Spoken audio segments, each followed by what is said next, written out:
At this moment, in the B building library, there were only two attendants. One was sleeping, while the other was checking their phone.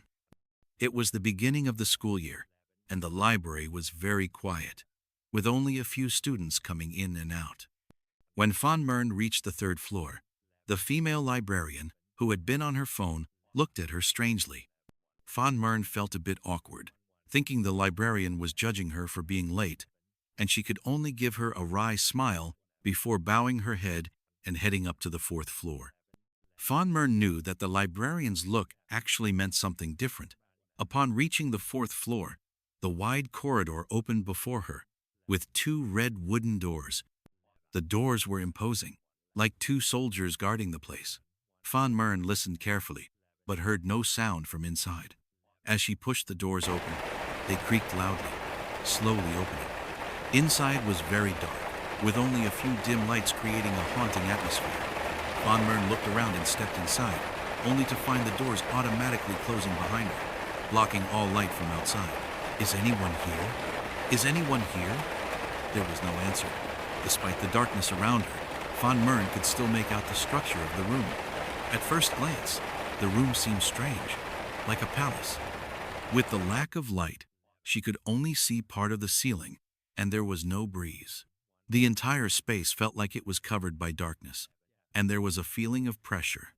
Von Mern felt a bit scared and wanted to leave, but when she turned back, she found that the doors had vanished, leaving only a wall. "Where's the door?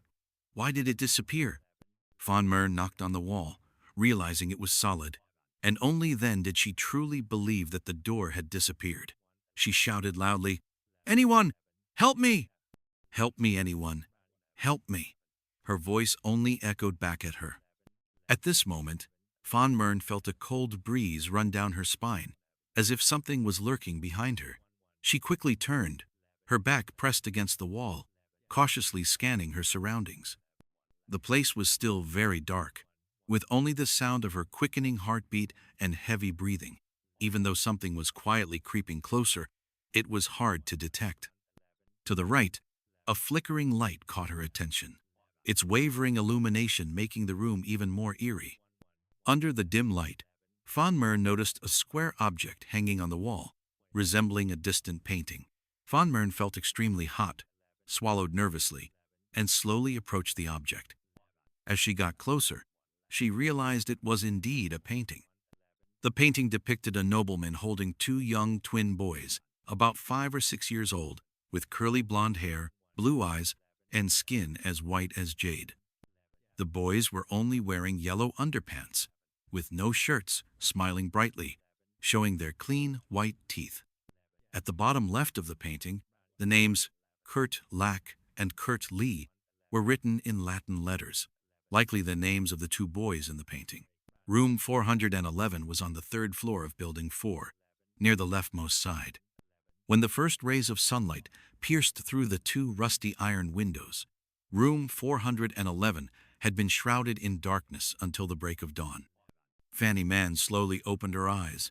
The chilling sensation that once gripped her heart seemed to dissipate as she witnessed the world once more.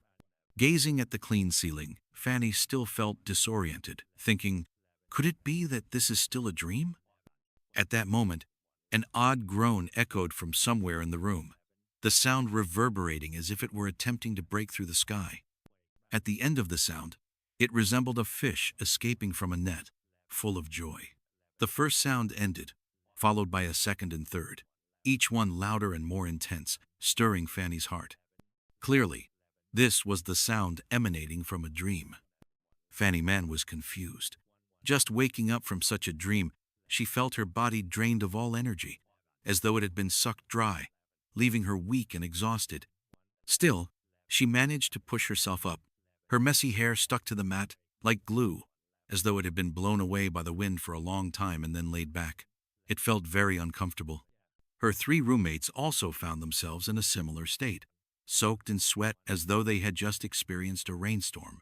However, after the strange groans earlier, they now panted heavily, their faces flushed, resembling roasted ducks, satisfied but also exhausted.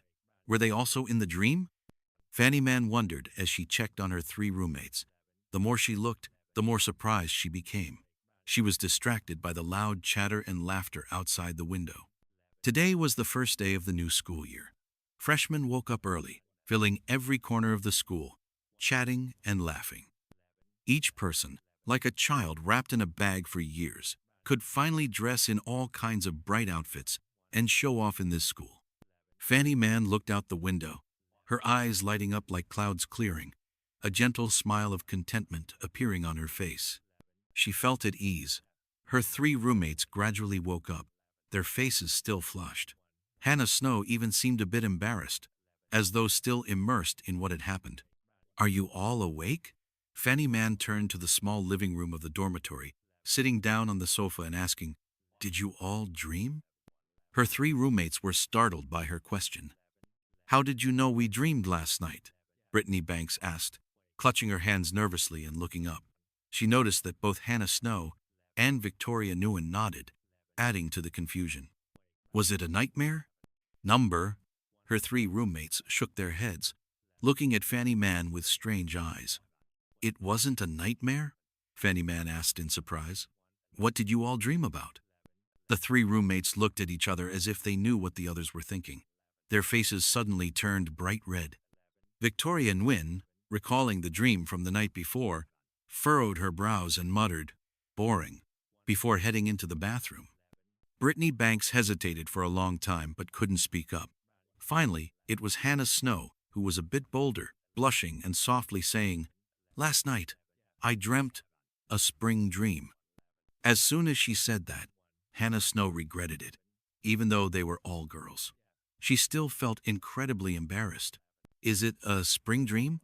Are you sure you didn't remember wrong?" The news struck Fanny Mann like a thunderclap. She couldn't believe that she had endured such a long nightmare, while her three roommates were enjoying completely different dreams. It truly felt like a totally different kind of treatment. Fanny Mann asked again, "What did you all dream about? Can you tell me how things unfolded?" Upon hearing this, Brittany Banks let out an uncomfortable groan, quickly diving into the blanket and shouting, "Fanny Mann, why are you asking such personal questions? You shouldn't ask that." Fanny Mann realized that her question might not be appropriate, but it was hard to clear the cloud of confusion in her mind. She shifted her gaze towards Hannah Snow with a hopeful look. Hannah Snow smiled awkwardly and tried to speak.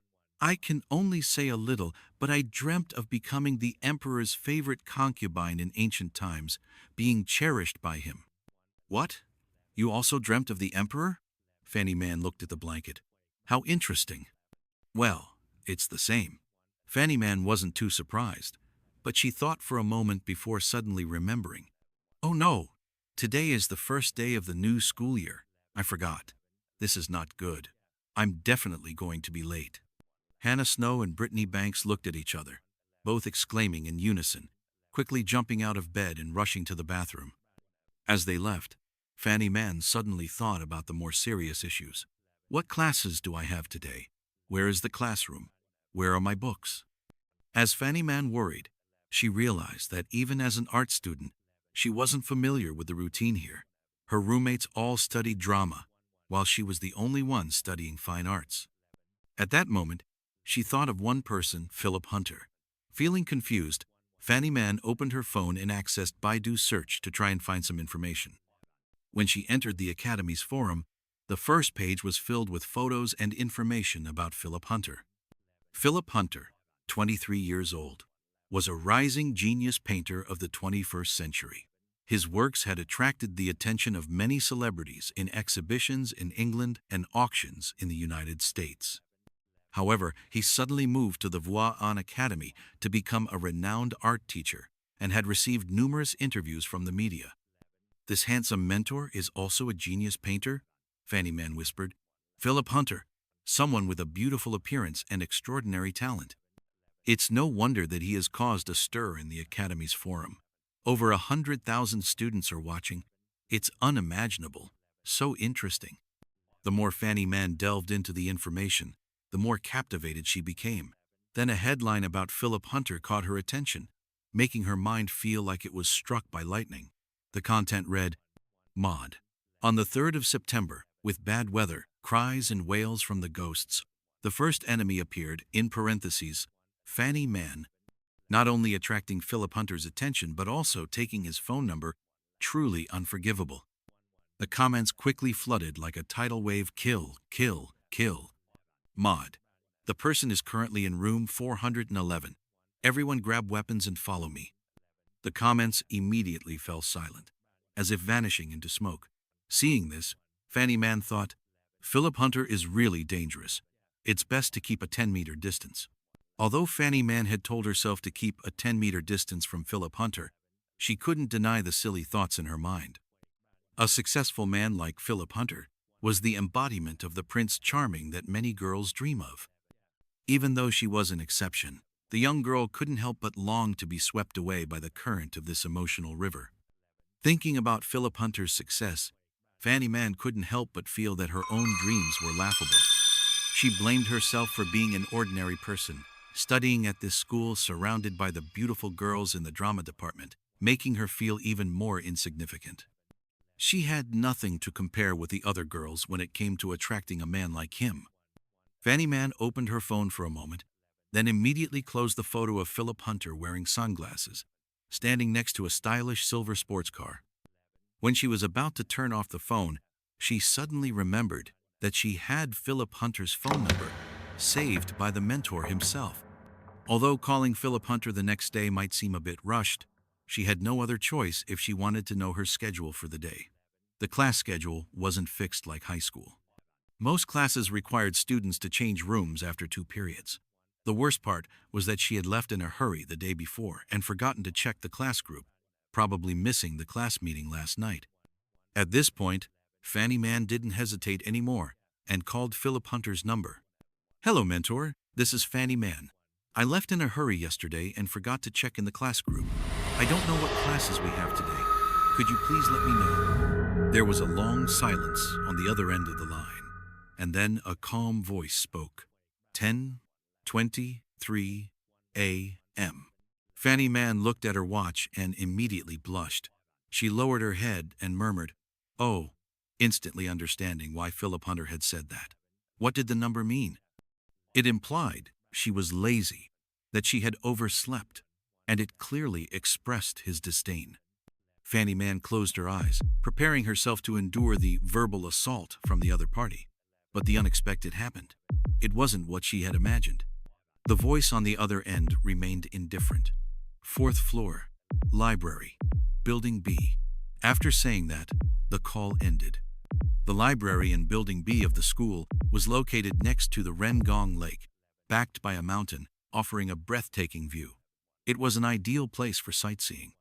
The architecture was also unique, resembling a giant private villa, with several small balconies on each floor, blue-tinted windows, and a pavilion on the top floor for a cool breeze. Although such a wonderful place existed, very few people visited because the school was a cradle of the arts. This meant that regardless of whether it was broadcasting, fine arts, or drama, most students focused on practical training in specific departments, while theory only accounted for a small part. Moreover, when students went on dates, they usually didn't choose the library, but would go outside or to a cafe in the school, making the library a rather quiet place. Fanny Man was unaware of these details.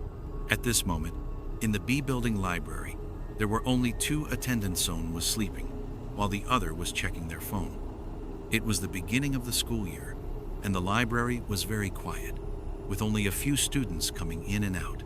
When Fanny Man reached the 3rd floor, the female librarian, who had been on her phone, looked at her strangely. Fanny Man felt a bit awkward, thinking the librarian was judging her for being late, and she could only give her a wry smile before bowing her head and heading up to the 4th floor. Fanny Man knew that the librarian's look actually meant something different. Upon reaching the 4th floor, the wide corridor opened before her, with 2 red wooden doors. The doors were imposing, like 2 soldiers guarding the place. Fanny Man listened carefully but heard no sound from inside. As she pushed the doors open, they creaked loudly, slowly opening. Inside was very dark, with only a few dim lights creating a haunting atmosphere. Fanny Man looked around and stepped inside, only to find the doors automatically closing behind her, blocking all light from outside. Is anyone here? Is anyone here? There was no answer. Despite the darkness around her, Fanny Man could still make out the structure of the room. At first glance, the room seemed strange, like a palace. With the lack of light, she could only see part of the ceiling, and there was no breeze. The entire space felt like it was covered by darkness, and there was a feeling of pressure. Fanny Man felt a bit scared and wanted to leave, but when she turned back, she found that the doors had vanished, leaving only a wall. Where's the door? Why did it disappear? Fanny Man knocked on the wall, realizing it was solid, and only then did she truly believe that the door had disappeared. She shouted loudly, "Anyone, help me! Help me, anyone, help me!" Her voice only echoed back at her.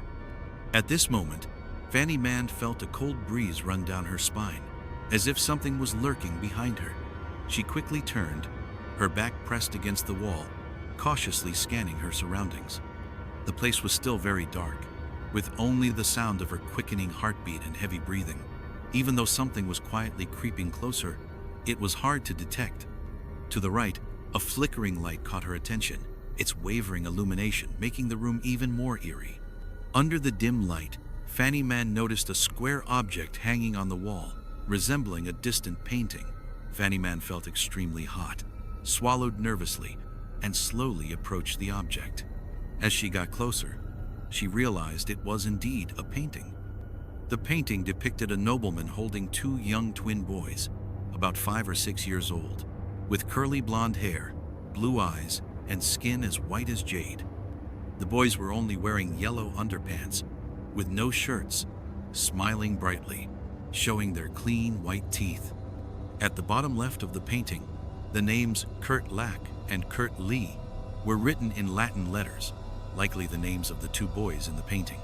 The more Fanny Man stared at the painting, the more mesmerized she became, feeling that it was the most beautiful painting she had ever seen. Every brushstroke was delicate and lifelike, making her feel as though she herself was the person in the painting, listening to the joyful laughter of the two children. Ha ha ha! Just as Fanny Man was absorbed in her gaze, she suddenly heard the sound of children's giggling coming from somewhere. Who is it? Fanny Man turned around and shouted. Ha ha ha! Who's there? She widened her eyes, hurriedly looking around. Suddenly, a chill ran down her spine, as if someone was watching her from behind. Her hazy eyes swayed, and it seemed like she was deciding something. She took a deep breath, then slowly turned her head back, looking at the painting. It was still just the image of a nobleman and two boys. Nothing had changed. But the more she looked, the more Fanny Man felt something was off, even though she couldn't exactly put her finger on it. She gradually moved closer to the painting. Suddenly, the two boys in the painting smiled and then emitted loud laughter. Ha ha ha. The same clear laughter she had heard before. Ah! Fanny Man screamed in horror, like a bird shot down mid-flight. Her face turned pale, and she collapsed to the floor, her hands bracing against the ground, trembling. Her head felt like it was about to explode, her heart pounding, and fear flooded her mind. If this was just a dream, perhaps Fanny Man wouldn't have been so frightened by the illusions. But the reality in front of her was too clear, and she couldn't understand why she was seeing these things. This isn't real. I must be dreaming. I have to wake up, she thought. But no matter how much she reassured herself, nothing around her changed. Ha ha ha!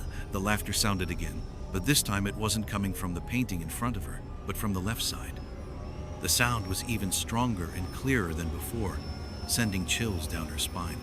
Cold sweat drenched Fanny Man's entire body, as though invisible hands were tightening around her, making the air feel suffocating.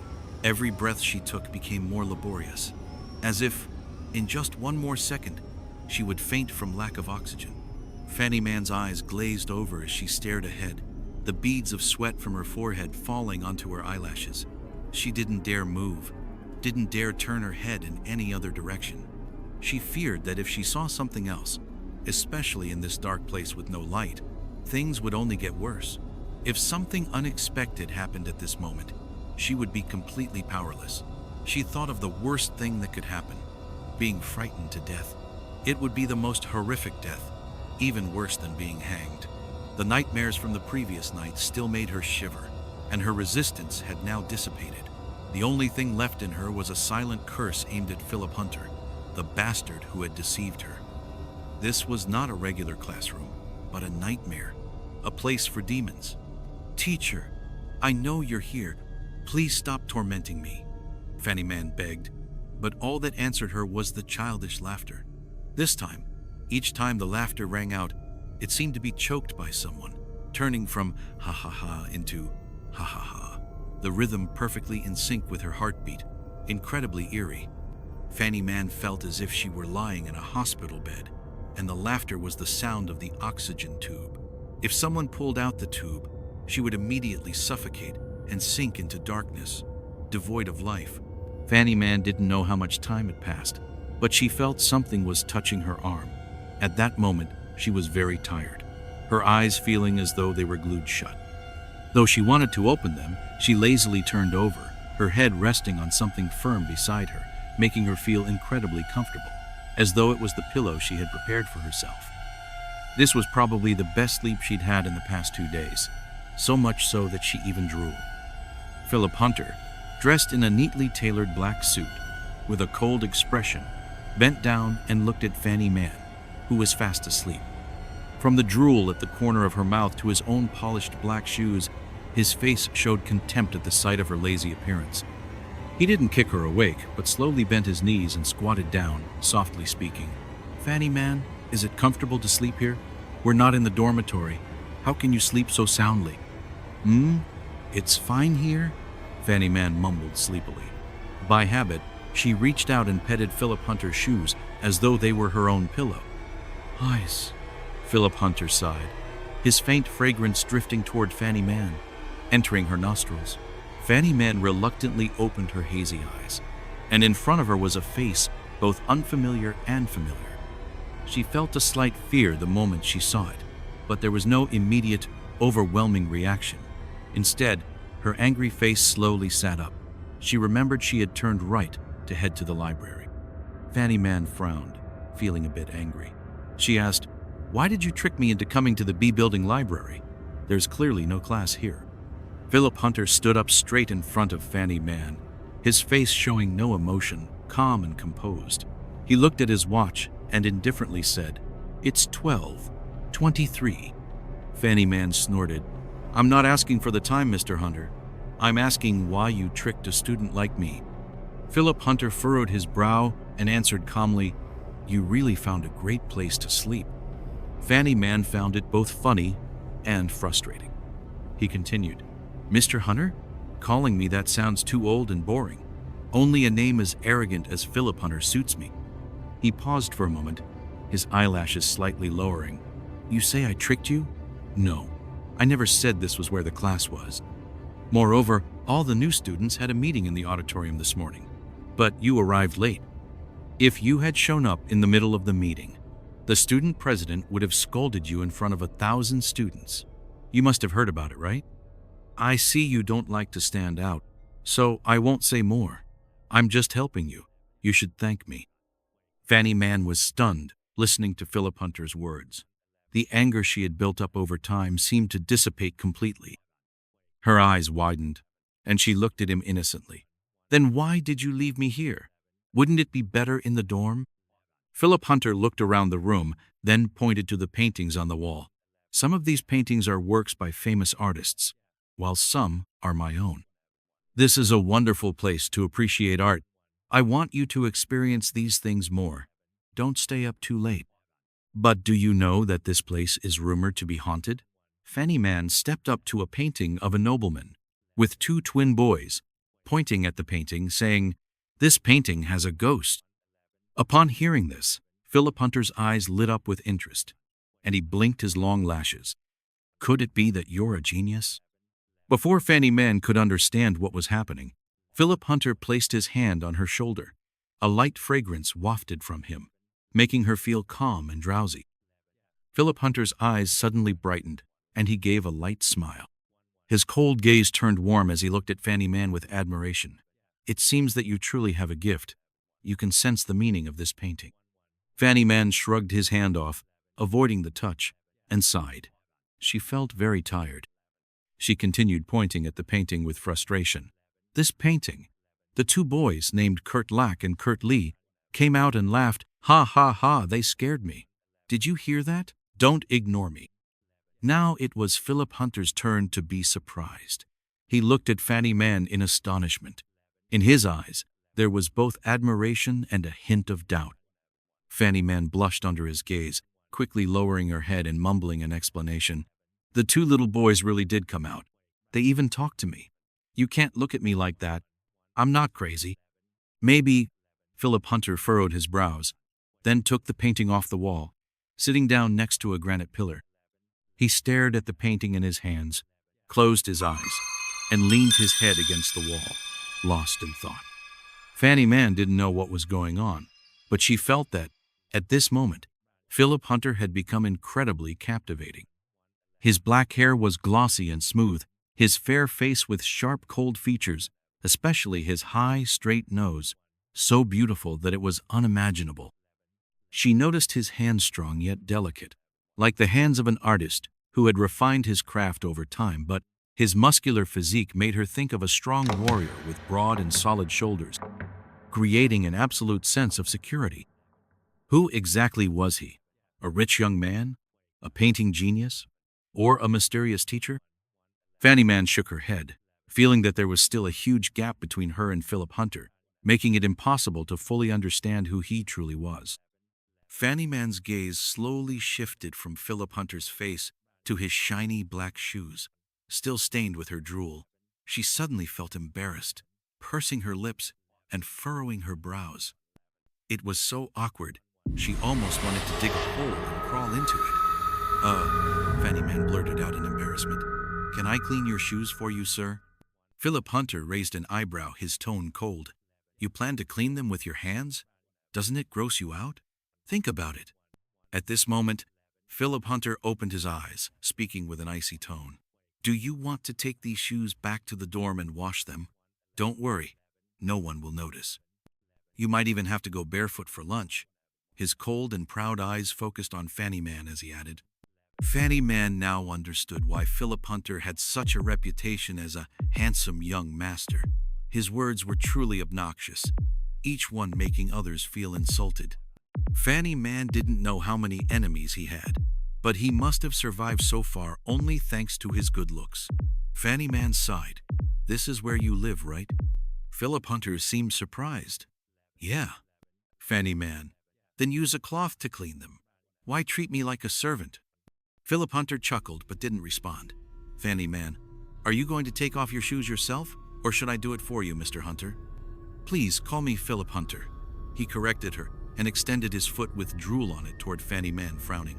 Help me take off my shoes. The library on the 4th floor of Building B actually had 2 floors, much like a duplex. Fanny Mann and Philip Hunter sat on the 2nd floor. Philip Hunter sat on the sofa reading a book, while Fanny Mann followed his instructions to find a cloth to clean his shoes. While cleaning the shoes, Fanny Mann couldn't help but feel hungry. She hadn't had a proper meal since yesterday, and now it was already noon. Her stomach growled, and acid reflux started, leaving a bitter taste in her mouth. At that moment, her stomach made a gurgling sound, which Philip Hunter heard. He glanced down, and for the first time, a faint smile appeared on the corner of his lips. Fanny Mann noticed and immediately turned her face away, embarrassed. By now, Philip Hunter had changed into a clean shirt and placed a magazine on a small glass table before standing up and walking into another room. Fanny Mann looked at the shoes in her hands, now free of dust, and took a deep breath, realizing there was no longer any unpleasant smell. Her obsessive cleanliness started to feel at ease. Finally done. As good as new. Fanny Mann stood up, stretched, held up the shoes to admire them, and placed them down. But when she turned around, the figure of Philip Hunter on the sofa had vanished. Fanny Mann looked around but didn't see him. She called out, Mr. Hunter, the shoes are done. Where did you go? Just as Fanny Mann was about to leave, a delicious smell of food wafted into her nose. Moments later, the glass door opened. Philip Hunter stepped out of the room, holding a hot plate of food in his hands, and placed it on the stone table. He went back into the room and repeated the process 3 times. In the blink of an eye, there were 4 savory dishes, 1 soup, and 2 sets of chopsticks on the table. Did he cook all of this? Was this a hallucination? Fanny Man stared at the table, her eyes wide, feeling as though she had entered a dream. The genius, the distant young master, had transformed into the perfect man, from the kitchen to the living room. But no matter how perfect the situation seemed, his cold expression and annoying personality remained unchanged. He still wore that frosty face, as if everyone owed him something. Ugh. Fanny Man was embarrassed by the rumbling of her stomach, scolding herself, how useless. But now, she was really so hungry that she could hardly stand, like a wooden pole that had been stuck in the ground for too long. Fanny Man took a deep breath, the smell of food making her feel even more frustrated. She wondered if Philip Hunter had drugged the food to make it smell so enticing. She didn't know if the food was really that good or if it was just her hunger. But right now, she stood frozen, forgetting everything else. Sit down, eat. Philip Hunter politely pulled the chair out for Fanny Man, then sat across from her. Fanny Man was surprised. Really? I made these dishes just for you. If you don't eat, they'll get cold. Fanny Man walked a few steps, then stopped, remembering her grandfather's teachings. No work, no reward. She looked at the food on the table and said, I understand the saying no work, no reward. You don't owe me anything. So why are you inviting me to eat? Do you want something from me? As she spoke, Fanny Man glanced at the food on the table, about to say more, but then she fell silent. Philip Hunter seemed to have anticipated Fanny Man's thoughts. He casually rested his hand on his temple, looking at her with an expression of, you don't understand anything, and then smiled lightly. Do you think I want something from you? Your looks or something else? Stop bothering those with an IQ under 80. Philip Hunter's words were sharp and unreserved, making Fanny Man grit her teeth in anger. His criticism of her appearance, something every girl prided herself on, made Fanny Man even more upset. In this art school, Fanny Man's appearance stood out, and a few boys had pursued her. Yet Philip Hunter had ruthlessly criticized her. Philip Hunter continued, when you eat my food, it's easier to make. These dishes I just bought this morning. Initially, I planned to ask you for something, which is why I laid out this meal. But now, looking at it, I think I'll leave it for later. Fanny Man smirked. Stop being so narcissistic. Who would want to help you? She hesitated, worried she might say something rude, and quickly corrected herself. Actually, I'm curious to know what you needed help with. Philip Hunter coldly replied, sit down and eat first, then we'll talk. Fanny Man saw Philip Hunter with the attitude of waiting to eat well before discussing business, so she politely sat down and said, I won't be polite then, before starting to eat the meal. The food was flavorful, and since she was so hungry, Fanny Man forgot that Philip Hunter was sitting in front of her. When she was almost done eating, she finally noticed his presence. Throughout the meal, Philip Hunter maintained his cold and proud demeanor, but he did not lose his grace. The chopsticks in his hand moved slowly, bringing the food to his mouth as he chewed carefully, every movement almost like a piece of art. It was as if he wasn't eating but painting a picture. His eyebrows furrowed slightly, his gaze focused, just like when he was immersed in a masterpiece. The amount of food wasn't too much or too little, and it wasn't weak like the dainty manners of a scholar. His movements were natural and free-spirited. Fanny Man couldn't help but become slightly dazed, and when their gazes met, she quickly looked down, too shy to look him in the eye. She wondered if she had been staring too intently. Was it just because of a few jokes that she began associating him with those reckless people? Indeed, he was arrogant and conceited, but in this world, that was also what gave him an intriguing charm. Not only was he exceptionally talented, but Philip Hunter also knew how to cook. Was this what geniuses were like? His words and actions made him seem like a king. Fanny Man suddenly felt like a little girl, someone who could only praise something after receiving it. In front of Philip Hunter, having only known him for 2 days, she already felt so inadequate compared to him. Even the bowl of plump rice in her hands, she knew she could never cook it as well as he did. Philip Hunter set his chopsticks down, crossed his legs, and leaned back in his chair. His eyebrows furrowed slightly as he coldly asked, "Are you full?" "Yes," Fanny Man nodded. "Well then, let's get down to business," Philip Hunter said seriously. Fanny Man quickly swallowed the last bite of rice in her mouth, her eyes nervously scanning the 4 dishes, 1 soup and the rice bowl. She was worried that this meal wasn't just a simple one. She had eaten like someone who had been starving for a long time, not thinking too much about the banquet in front of her. She wondered if she could get back, feeling an uneasy premonition. She thought that if Philip Hunter asked for anything, she would probably have to agree, because it was awkward to refuse food given by someone else. However, contrary to her expectations, everything unfolded differently. Philip Hunter said, "We're short of an assistant here." Fanny Man was stunned. "You want me to be your assistant?" Philip Hunter didn't speak, but his gaze answered everything. Was this unexpected position an opportunity or a challenge? For a moment, Fanny Man couldn't accept this offer. Philip Hunter's artistic talent was clearly at its peak. Though he was a bit conceited, his exterior was incredibly attractive. Moreover, he was her advisor. If she became his assistant, she might receive a lot of guidance during her studies, which would surely be a great opportunity for her. But then she thought about the suspicion she had just escaped from regarding him, and if she became his assistant, the others would surely find out, and they wouldn't leave her alone. The hardest part would be herself. After thinking it over, it didn't seem so important anymore. The real question was, an assistant? Could something so good really fall into her lap? Could she really be so lucky to receive a gift from the sky? Fanny Man hesitated. Being your assistant can't be that simple, right? First, tell me what an assistant has to do.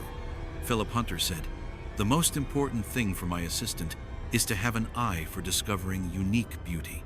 The rest is just a few trivial tasks." Was he complimenting her? How could a genius know that? The ability to discover beauty, was it because of what she had seen in the painting? Being praised like that, Fanny Man felt a little happy, but then she thought of a very serious problem. The so-called trivial tasks that Philip Hunter saw as meaningless might not be that simple for others. She immediately asked, "What are those trivial tasks?" Philip Hunter glanced at the shiny shoes 10 feet away on the sofa and casually said, "Cleaning shoes isn't bad. I think you'll be able to clean them just as well." Fanny Man, "I knew it. There's no such thing as a good deal." And, Philip Hunter continued, "My work is very busy every day. You'll also need to arrange all 3 of my meals." Fanny Man felt like leaving. Biting her lip, she said, "What do you take me for? You might as well hire a servant.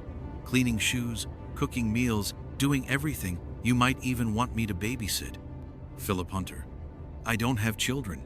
Fanny Man, "I mean in the future." "We're only talking about the present," he replied. "Originally, I planned to ask you to model for me, but now the situation has changed.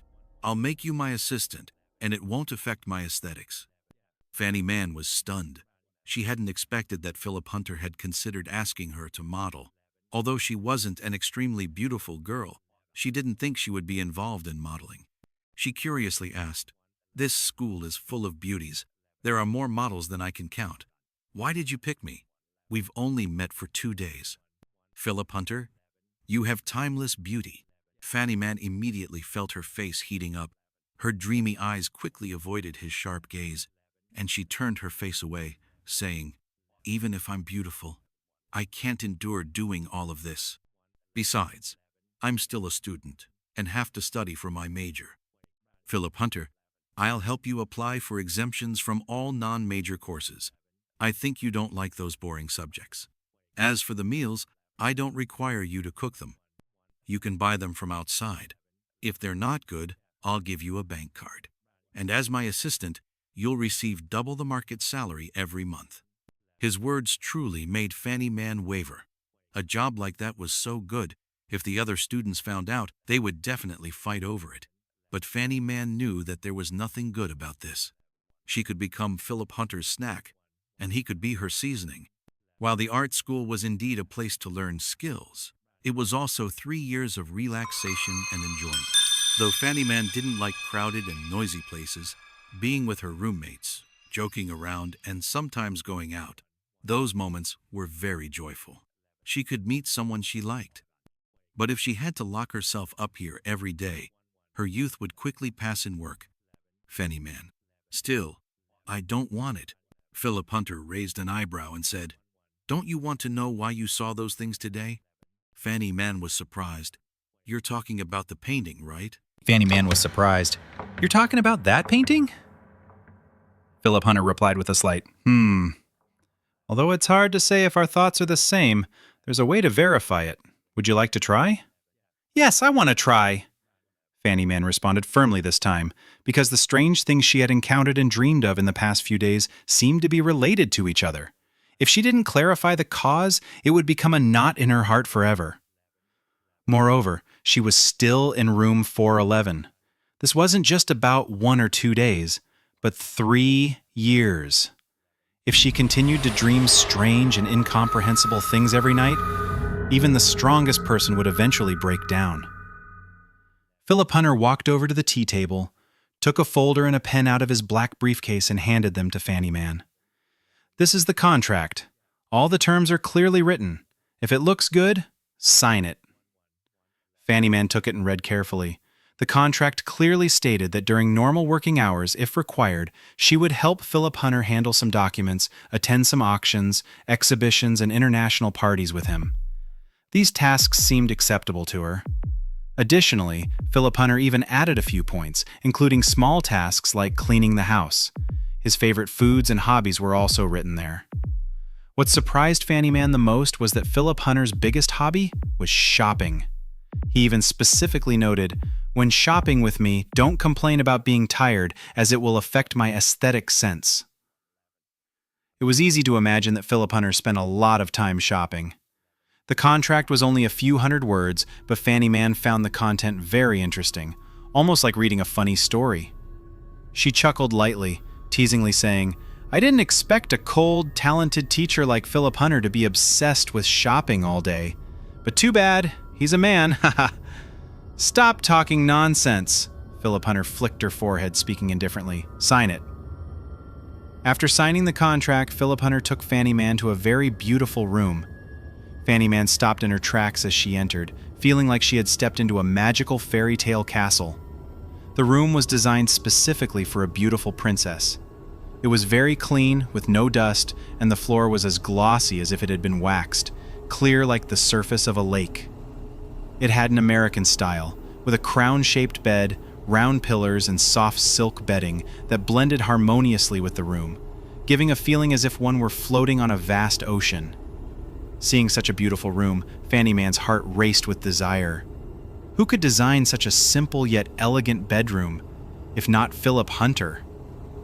Fanny Man bit her lip, looking up at Philip Hunter, who was taller than her, and asked curiously, "Do you stay in this room every day?" "No," Philip Hunter replied. "This is for the models' rest." Models? Hearing this, Fanny Man's heart tightened for some reason. Was she afraid of being misunderstood as a model? Or was she thinking about how many beautiful rooms Philip Hunter had designed for other models? Regardless, Fanny Man suppressed her jealous thoughts and asked, "How many models have you found?" "Many," Philip Hunter said coldly, then walked to the opposite wall, sat down, leaned back against the wall, crossed his legs, and casually threw Fanny Man a blindfold. She didn't catch the blindfold. Fanny Man stood still, her face slightly embarrassed, her eyes blurred, not knowing where to look. Philip Hunter furrowed his brow, seemingly guessing what she was thinking, and spoke casually.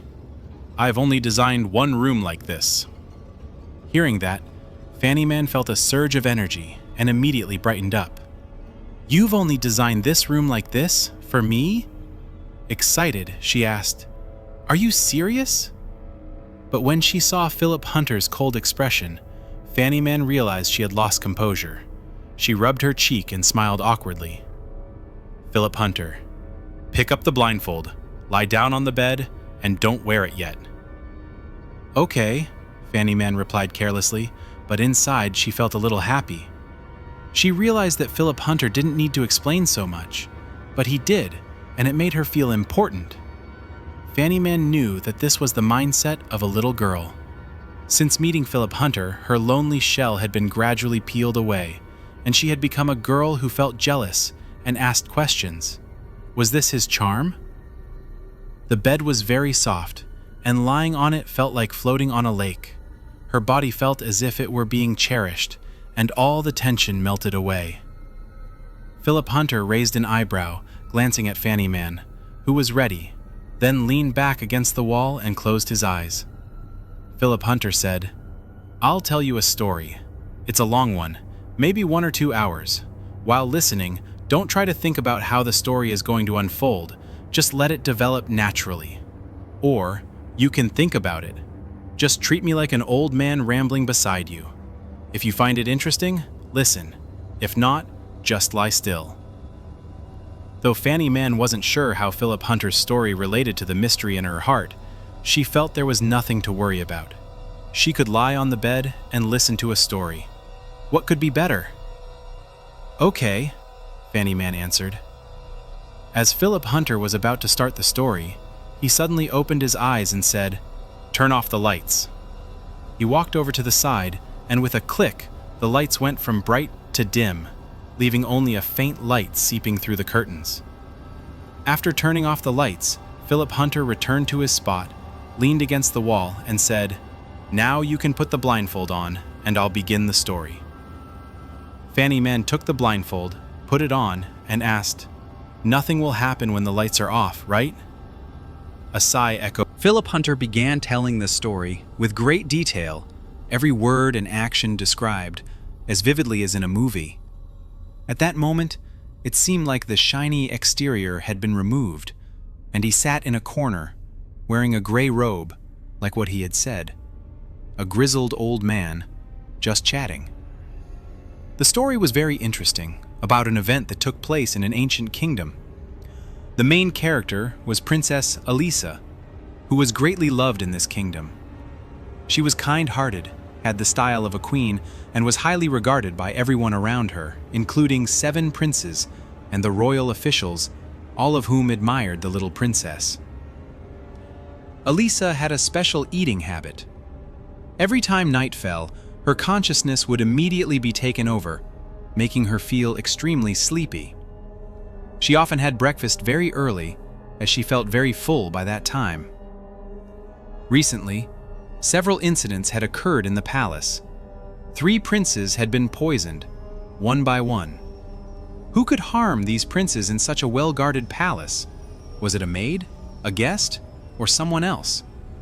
Everyone thought that the 7 princes had their own ambitions and wanted to seize the throne, and thus secretly cause the tragedy. But Elisa didn't believe this, as she thought the princes were all very good people and couldn't have committed such acts. Therefore, she decided to investigate the matter herself. Each evening, Elisa's consciousness would fall into a dream, so her investigation was delayed until the 6th prince was poisoned. She was furious and wanted to investigate on her own, but she couldn't control her willpower. As the sun set, she became even more tired. She hid in her older brother's wardrobe, hoping to find out the mastermind behind the incidents. One day, she accidentally discovered a little girl holding a bottle of medicine in her brother's room. The girl was small. Elisa only saw the back of the girl, unable to tell her face. But she confidently believed she could handle the girl, as she seemed no different from herself. However, the little girl was very quick and disappeared into the darkness. Elisa followed closely behind, and just when she was about to catch the girl, she suddenly felt dizzy and fainted.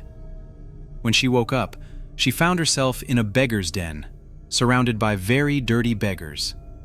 She was wearing tattered clothes, having become a beggar herself. On that same day, the entire kingdom received bad news. The last prince of the royal family had died.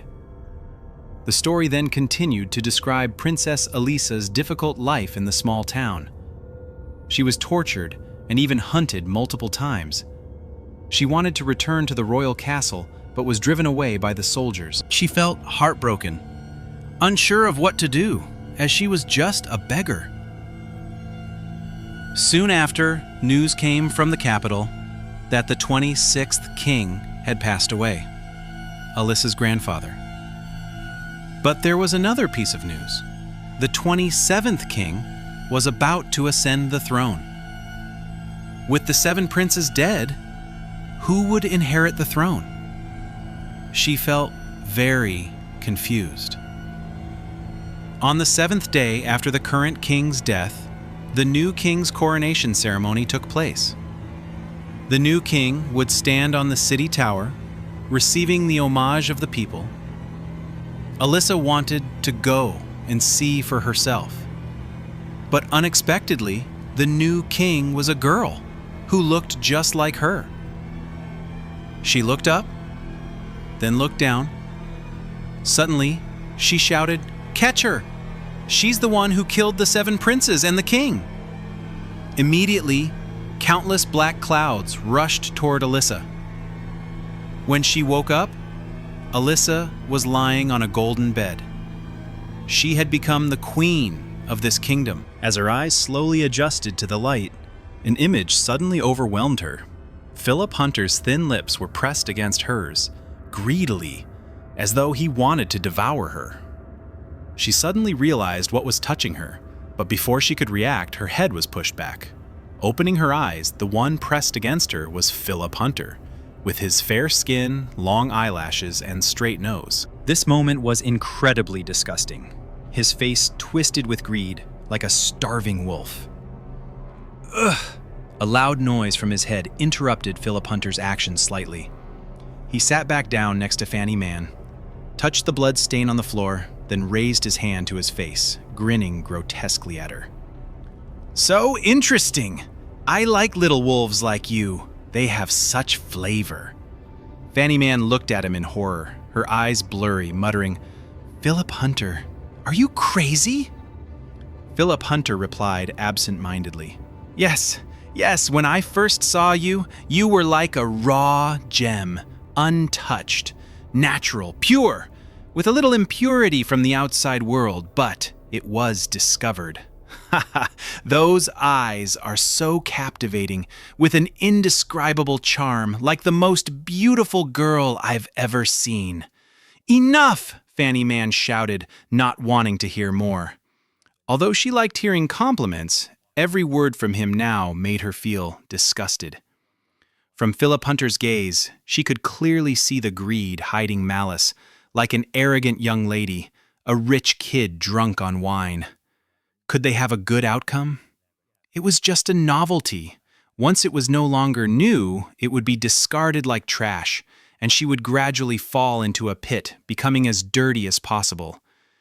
She never expected that just 2 days after entering school, she would encounter a situation like this. She hadn't even begun her new life, and was already tripping at the starting point. Fanny Mann struggled to break free from the restraint, but in front of a man twice her size, her small frame couldn't budge him. "Philip Hunter, let me go!" But Philip Hunter ignored her, instead showing extreme excitement and greed, all clearly visible on his grotesque face, his eyes sparkling with eager light, focusing on her restless body, her tight t-shirt outlining every curve of her body. He held her small hands tightly, breathing heavily, warm air blowing straight at Fanny Mann. In her dazed gaze, a faint light gleamed, and she suddenly felt foolish for trusting the words of a man she had only met 2 days ago, obediently lying in the trap he had set for her. She knew that the more beautiful she was, the more dangerous and cruel it would be, but she still recklessly followed, believing the sweet words. She wanted to be a model. She wanted to be a secretary. That she was very beautiful. Just a design like this. All lies. Fanny Mann glared at him, but she couldn't change her thoughts, instead making her look even more intense. "You're becoming more attractive now," while speaking. One hand reached toward Fanny Mann's face.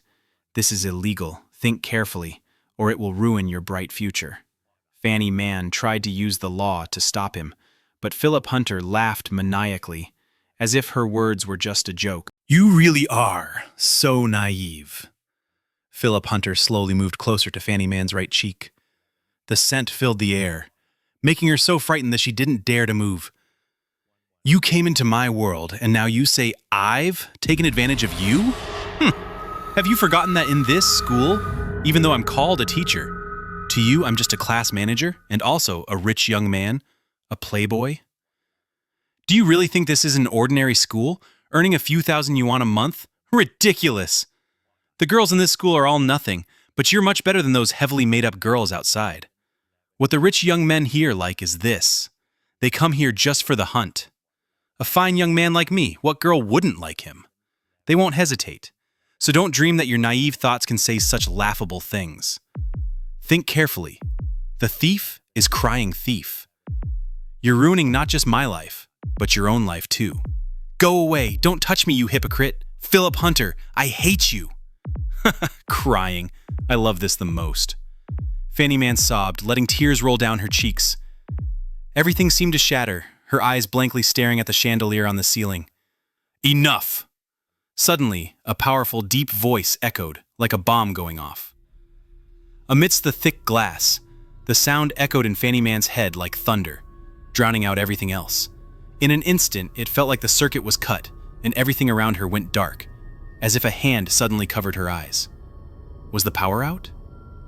Fanny Man gently moved, realizing her body was free, her limbs no longer bound.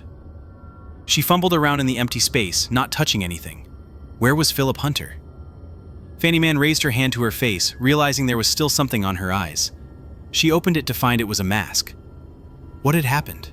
It was dark, but she could still make out a blurry figure. When she sat up and looked forward, she saw Philip Hunter leaning against the wall opposite her. But now he was looking at her with a cold expression. "What did you do to me?" Fanny Man asked anxiously. Philip Hunter sneered. "I didn't do anything to you. You've been overthinking it." What had just happened was still vivid in her mind. How could she forget? But the image in front of her, what was going on? She wasn't sure if Philip Hunter would admit anything. Fanny Man softly asked, "Then what was that just now?" "Get out!" At that moment, his lashes lowered, covering his eyes. With a sarcastic tone, he said, "If it wasn't for your awful curses earlier, I wouldn't have bothered with you. Girls always know they're pretending. Look at you. If you don't change your lock, one day you'll get even sicker and come running here. I won't even know how to deal with it." She was a little angry, but it seemed like he was deliberately trying to make her mad. So it was a dream. Then what about earlier? Fanny Man was stunned. But when she saw the angry look on Philip Hunter's face, she immediately swallowed her words, not daring to look directly at him.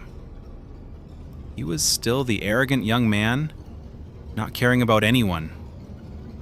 The class manager without change. His gaze full of pride. Thick eyebrows and heroic, bright eyes. She stared at him, then laughed, wanting to rush to hug him, but stopping herself, afraid that at that moment he would look down on her. Philip Hunter poured a glass of drink and told Fanny Man to wait in the room for a moment. When he returned, Fanny Man noticed that he was holding a glass of dark liquid, still bubbling, with faint steam rising from it. Fanny Man stepped back as she saw Philip Hunter holding the glass and covered herself with the blanket. "What is this black thing? A virus? Or insecticide? Are you trying to poison me?" Seeing her expression, Philip Hunter couldn't help but glance at her and said nonchalantly, "This is Coca Zero. Drink it to wake up, you fool." Coca? Fanny Man was stunned, staring at the coca in his hand, bewildered as she muttered, "It looks so real. I thought it was arsenic. And it's even bubbling." Taking the glass of coca, Fanny Man looked at it as though she was holding something unfamiliar. The scent of Coca-Cola, which had lingered in her mind, suddenly rushed back, and her emotions exploded. She drank the entire glass in one go. Immediately, a sense of clarity spread through her body, coldness running deep into her bones, making her head clear as if the cloudy sky had suddenly opened up. "Wow, it's really good!" Fanny Man looked at Philip Hunter, feeling embarrassed. Philip Hunter said, "The dream is over, and your mind is clear now. Let's talk about the painting in that dream. Okay, Fanny Man nodded and placed the glass on the nightstand. Philip Hunter began, "Do you know about psychic abilities?" Fanny Man shook her head and then nodded. "Isn't that extraordinary abilities?" "Yes." Philip Hunter sat down beside her. "Psychic abilities are innate powers some people have, while others must practice to gain them. In life, you may have heard of some temples being very powerful, or fortune tellers who are very accurate. These could be considered psychic abilities." Fanny Man skeptically said, "Aren't those all just scams or just beliefs people have?" Philip Hunter lowered his eyelids and said, "I used to think like you, that it was all superstition and that those rumors were all lies. But 7 years ago, when I met my master, I slowly began to understand some things. Things that are hard to believe, but they exist." Things that are hard to believe but exist. Hearing this, Fanny Man couldn't help but feel a chill down her spine because she suddenly thought of something very scary. Could there be ghosts in the world? Philip Hunter noticed her unease and seriously said, "What you see are things that are not clear. It's too early to conclude. Let's take that painting as an example. Right now, we're not sure if you actually saw the two children in the painting running out or if you fainted and dreamed about it. But what we can be sure of is that your dream and reality align perfectly. This means that the moment you woke up was also when the dream started, and everything that happened from the location to the events was the same. This makes it hard for you to tell if it's a dream or reality." These words made Fanny Man's heart race, because they perfectly matched everything that had happened to her over the past few days, making it truly hard for her to distinguish between dream and reality, especially the 3 dreams from last night. Philip Hunter asked, "Did something strange happen after you saw that painting?" Fanny Man nodded and then recounted everything about suddenly seeing something at the door, the dream last night, and the fact that her 3 roommates all had the same dream.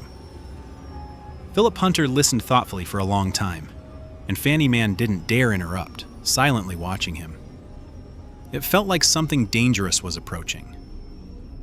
Philip Hunter suddenly asked, "Do you remember the story I once told?" Fanny Man vaguely nodded. Philip Hunter said, "Actually, that story was only halfway through. Could it be that the story about Elisa has another part where she becomes a queen?" When Fanny Man said this, Philip Hunter chuckled softly, muttering to himself, "It seems my guess wasn't wrong." "What did you say?" Fanny Man didn't understand what he meant. Philip Hunter replied, "I mean, the story only mentioned that Elisa was harmed for the 5th time." "What?" Fanny Man was so shocked that she couldn't speak, staring blankly, her eyes vacant. If what Philip Hunter said was true, then how did he know the rest of the story? Who told him? Could there be a ghost? Fanny Man thought back to that terrifying word and shuddered. Philip Hunter lightly patted Fanny Man's shoulder twice, signaling her not to be afraid, then continued, "Actually, this doesn't affect you much." "Doesn't affect me?" Fanny Man was startled again. Philip Hunter explained, "Skilled hypnotists can hypnotize without the subject knowing the situation. Then, they can create dreams. Before, I only hypnotized you, but didn't create a dream. You could say that you completed the story yourself, and the part you imagined is exactly the part I hadn't told yet. The ending of the story was when Elisa saw a girl who looked like her, right?" Fanny Man dazedly nodded. Her worldview had completely collapsed, but she still asked, "How do I know that what you're saying is true? Did you already tell me the story beforehand, and now you're saying this to trick me?" Philip Hunter asked, "First, tell me, is it a dream or reality? And about what you saw that day, did you clearly see the person's face?" At this, Fanny Man was stunned, thinking about what had happened. Her face turned red with anger as she said, "Of course I saw. The room was very bright. How could I not see the person's face?" Philip Hunter smiled without speaking. He suddenly stood up, pointed to the wall switch, and turned on the ceiling light. The room, which had been dark, suddenly lit up, clearly illuminating Philip Hunter's face with every detail visible. Philip Hunter said, "Was it as bright as it is now?" Fanny Man murmured a yes, still not understanding. Fanny Man nodded, and then recounted everything about suddenly seeing something at the door, the dream last night, and the fact that her 3 roommates all had the same dream.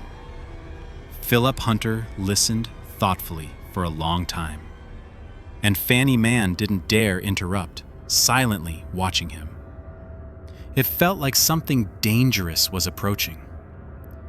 Philip Hunter suddenly asked, "Do you remember the story I once told?" Fanny Man vaguely nodded. Philip Hunter said, "Actually, that story was only halfway through. Could it be that the story about Elisa has another part where she becomes a queen?" When Fanny Man said this, Philip Hunter chuckled softly, muttering to himself, "It seems my guess wasn't wrong." "What did you say?" Fanny Man didn't understand what he meant. Philip Hunter replied, "I mean, the story only mentioned that Elisa was harmed for the 5th time." "What?" Fanny Man was so shocked that she couldn't speak, staring blankly, her eyes vacant. If what Philip Hunter said was true, then how did he know the rest of the story? Who told him? Could there be a ghost? Fanny Man thought back to that terrifying word and shuddered. Philip Hunter lightly patted Fanny Man's shoulder twice, signaling her not to be afraid, then continued. "Actually, this doesn't affect you much." "Doesn't affect me?" Fanny Man was startled again. Philip Hunter explained. "Skilled hypnotists can hypnotize without the subject knowing the situation. Then they can create dreams. Before, I only hypnotized you, but didn't create a dream. You could say that you completed the story yourself, and the part you imagined is exactly the part I hadn't told yet. The ending of the story was when Elisa saw a girl who looked like her, right?" Fanny Man dazedly nodded. Her worldview had completely collapsed, but she still asked, "How do I know that what you're saying is true? Did you already tell me the story beforehand, and now you're saying this to trick me?" Philip Hunter asked, "First, tell me, is it a dream or reality? And about what you saw that day, did you clearly see the person's face?" At this, Fanny Man was stunned, thinking about what had happened. Her face turned red with anger as she said, "Of course I saw! The room was very bright. How could I not see the person's face?" Philip Hunter smiled without speaking. He suddenly stood up, pointed to the wall switch, and turned on the ceiling light. The room, which had been dark, suddenly lit up, clearly illuminating Philip Hunter's face, with every detail visible. Philip Hunter said, "Was it as bright as it is now?" Fanny Man turned over, sighed wearily. "So, if I'm cursed, there's no cure? Modern medicine is so advanced, so I'm supposed to die early because of fear? I just want to live a normal life. But who knew it would turn out like this? I regret staying in that room last night. Now I'm entangled in it." "There's no cure," Philip Hunter said firmly. "Prophetic abilities and the evil eye aren't gained naturally. My master once said that things like the heavenly eye and the evil eye have to be inherited through bloodlines. Not everyone in a family has this ability, but it can be passed down through generations. So don't be too disappointed. On the contrary, you should be proud, because this is an honor that many generations in the family would have." "Honor? This is the misfortune of 8 lifetimes. Having the evil eye is a disaster, not an honor." Fanny Man turned over, sighing deeply in frustration. Her mind was a mess, as though it were filled with difficult problems she couldn't handle. Suddenly, Fanny Man's eyes lit up, as if she had thought of something. She quickly turned around, grabbed Philip Hunter's arm, and urgently said, "Your master must have taught you many miraculous things. Surely he has psychic abilities. So he must know some magic to close my evil eye. Take me to him. Let him cure me."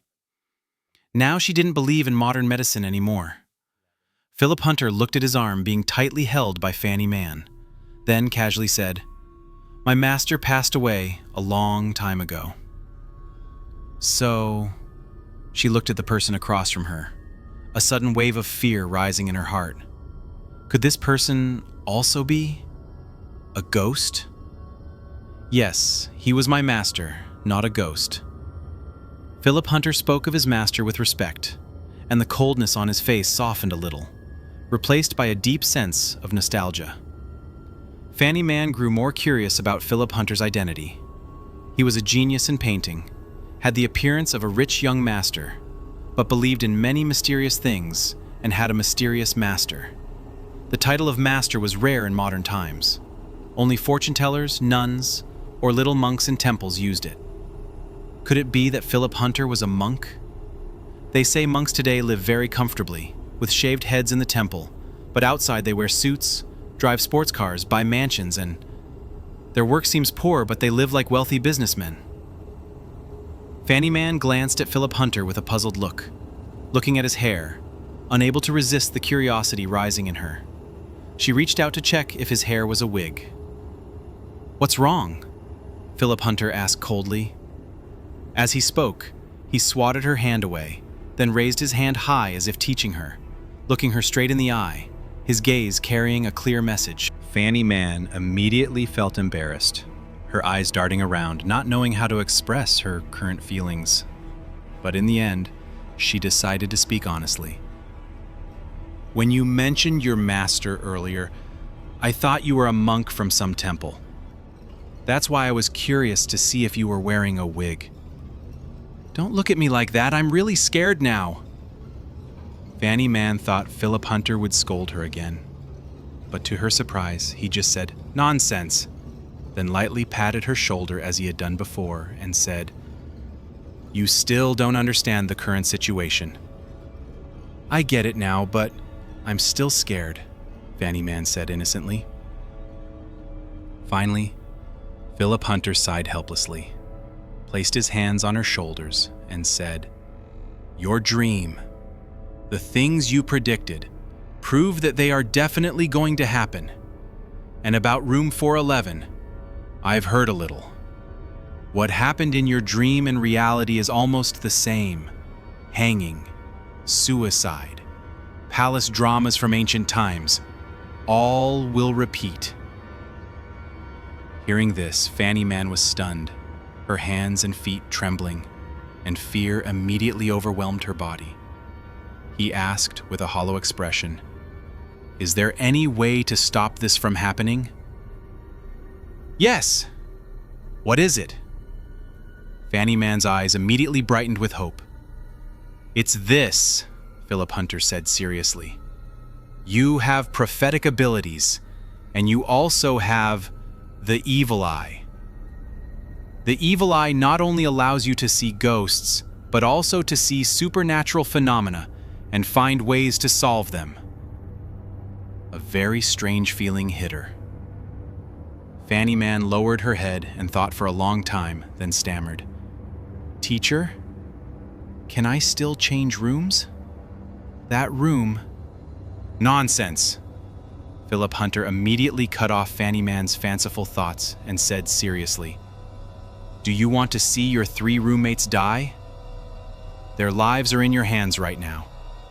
Only you, with your abilities, can save them. Moreover, fate has already been decided. You've already been caught in a spell. There's no escaping. You can only face it bravely." "So, will I really see ghosts?" Fanny Mann felt like crying. The handsome man patted her shoulder again and said with an undeniable expression, "You will see, and many more." The girl's eyes flashed with a hint of sadness, praying for protection. Philip Hunter looked at the watch on his wrist and said to Fanny Mann, "It's 9:53. Fanny Mann suddenly snapped to attention, slightly surprised. "How is it so late? Isn't it supposed to be morning?" "Now." Immediately, she realized a serious issue. This late hour, clearly signaled it was time for guests to leave. Otherwise, she would have left a long time ago. But Philip Hunter had said so many frightening things, making her feel even more anxious. She quickly hugged a pillow, her face showing unease. Philip Hunter didn't intend to convey her fear, but said, "Fanny Man, you can't escape the nightmare with wishful thinking. Even if you hide initially, you won't escape for long. Go back to your dorm and protect your roommates." Fanny Man whispered, "Teacher, Philip Hunter, please let me stay here for one night. I'm so scared. There are so many demons and ghosts outside. Anyone could frighten me." She blinked and said, "Don't worry. Those who have the evil eye are mentally stronger than normal people. They won't be easily scared." Philip Hunter had no intention of continuing the argument. Seeing Fanny Man hiding in the corner of the room, he said nothing more and went outside, opened the door, stepped into the living room, then climbed the stairs, passed through the corridor, and reached the big door. With one toss, he threw it open, saying nothing more. Fanny Man looked down the cold hallway, making her goosebumps rise. Panicking, she grabbed Philip Hunter's hand. "Teacher, let me stay one more night, whatever happens." Saying this, she regretted volunteering to stay in this room.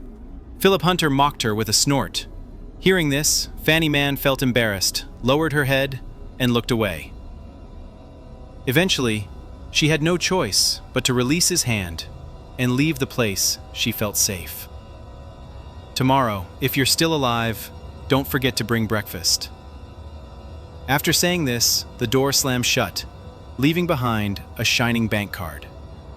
She didn't know when her dignity had vanished. Indeed, no matter how proud or pure one was before, when faced with such a situation, everything would be pushed aside, and all she could think of was clinging to a lifeline. Therefore, her behavior with Philip Hunter wasn't innate timidity, but a sense of helplessness. She clutched the pillow, picked up the bank card lying on the floor, trying to stay calm, telling herself that if she really saw a ghost, she would pretend she didn't. Despite telling herself she wouldn't see any ghosts, movies had already provided perfect models. Ghosts were often ugly or missing limbs. Just thinking about this was enough. Fanny Man reminded herself, but when she looked at the long corridor of over 20 meters, she still felt a little uneasy. Philip Hunter had said he wouldn't be scared of ghosts, but one couldn't avoid encountering terrifying events. At this time, the library was nearly closed, many lights were turned off, and numerous corners were pitch dark, with only the faint outlines of walls visible. Fanny Man descended from the 4th floor to the library, and when she reached the 3rd floor, she saw that the library staff, who had been glued to their phones this morning, were now packing up to leave. When she saw Fanny Man, the staff member glanced at her strangely, but didn't pay much attention. When she reached the 2nd floor, she suddenly noticed that in the 3rd floor reading area, where the lights were off, there were still some people sitting there, all with their heads down, concentrating on reading, their faces serious. Fanny Man wondered how they could read in such darkness. Perhaps they had excellent night vision. Ah, why are there still people reading in the reading area? Why aren't the lights on? Fanny Man asked the library staff. The staff member looked up at Fanny Man, a little puzzled, and muttered, "I clearly checked earlier. There was no one reading here. How come someone is here now?" The staff member put on his glasses, then walked past the book lending area, went back to check the reading area, and angrily said, "Young lady, there's no one reading over there." "How can that be?" Fanny Man pointed to the dark reading area. But as soon as she said this, everything seemed to freeze. Her hand froze in midair, her teeth chattered, because in the darkness of the reading area, the people who had been reading, with their heads down, suddenly all looked up at her. Their eyes were dark, deep like an abyss, making her feel like she was being seen through, and it was terrifying. Where did they go? The staff member turned back and looked, and just at that moment, the magazines in the library suddenly started flipping, whoosh, whoosh, whoosh, the pages flipping quickly, but the entire library was completely still with no wind. Where is this wind coming from? The staff member frowned, and as he started to rearrange the magazines, he heard the loud scraping sound of chairs in the reading area, each chair screeching as it was pulled. Seeing these strange occurrences, the staff member was also frightened. He took off his glasses and put them back on, cautiously scanning the reading area. And then, dumbfoundedly, asked Fanny Man, "Kid, what exactly did you see?" Only Fanny Man saw it. Chairs moving, magazines flipping. It was clearly being done by those readers in the darkness. They moved like stiff machines, flipping pages at a terrifying speed. As they read, it seemed they could truly see 10 pages, and their heads bobbed with each page turn, sometimes shaking so violently it seemed their heads would fly off their bodies. Crack! A loud noise rang out, and at that moment, the heads of the readers simultaneously rotated 90 degrees and stared at the staff member. Their previously dark eyes suddenly glowed, making Fanny Man choke in fear, tears streaming down her face as she quickly closed her eyes. Fanny Man cried out, "Ah, I'm leaving now. I need to go rest," then hugged the pillow tightly and hurriedly ran away from the 3rd floor. When she reached the 2nd floor, suddenly a loud boom echoed, as if a group of people was crashing tables and chairs together. The scene was something very chaotic. Soon after, she heard the staff member's shrill voice, "Kid, wait!" Hearing that, Fanny Man didn't dare stay. She didn't dare look back, only knowing how to grunt a few times before running away from the library. The freshman study session had ended at 8:30 p.m., but it was now 10 p.m., and there were still a few people walking in the school's corners, especially in the courtyard, where many couples were sitting together, the lights bright and the atmosphere lively. Library A of the school was connected to the Arts Institute building, while Library B was the building where Philip Hunter was.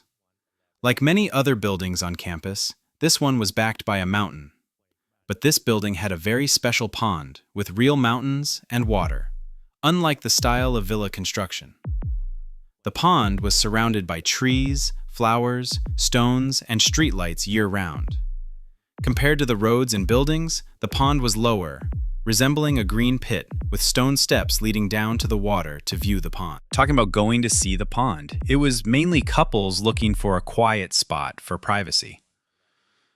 Moreover, the water in the pond wasn't as clean as expected. If viewed at night, it looked fine, but in the daytime, the water was pitch black and no one knew what was inside. Especially when the sunlight shone on it, the smell of rotting could be sensed, making it uncomfortable. There were some fish in the pond, but they were all mixed fish, not the bright goldfish everyone usually saw. Perhaps the goldfish had all been caught. Since the pond's bottom wasn't lined with stones and the water wasn't changed regularly, this pond resembled more of a stinking pit than a natural pond. But the design here wasn't bad. By the pond there was a resting pavilion, some artificial hills, and even a small boat, its bow tied to the stone railing. Fanny Man ran for a while, feeling a little tired. The earlier scene felt like a 3D movie, disorienting her. When she finally regained her senses, she realized she had wandered onto a small path near the mountain. This path could also lead directly to the girls' dorm, but there were no lights and the mountainside had no fence, so it could lead straight into the mountain. If one walked into the mountain from this narrow path, who knew what they would encounter? Maybe being dragged into the mountain and eaten. Fanny Man looked at the dark path and immediately felt like retreating, planning to return to the old path. But as soon as she turned around, she heard a noise from the bushes near the pond. When she had passed earlier, she hadn't noticed, but now the noise was clearly much louder. A nameless worry surged in Fanny Man's heart. She thought, it's only been 2 days since the school started, and the whole place is already chaotic like this. Like a fight is going on? Well, if it's a fight, it's a fight. But they should at least control the noise. Could this be the rhythm of... I really want to run over and catch that couple. If I go back now, I might see a bloody scene and maybe even get splattered. Eventually, Fanny Man felt discouraged and decided to head down the small path. But just then, a voice suddenly called out, "Sister, can we talk for a moment? My name is Loneliness.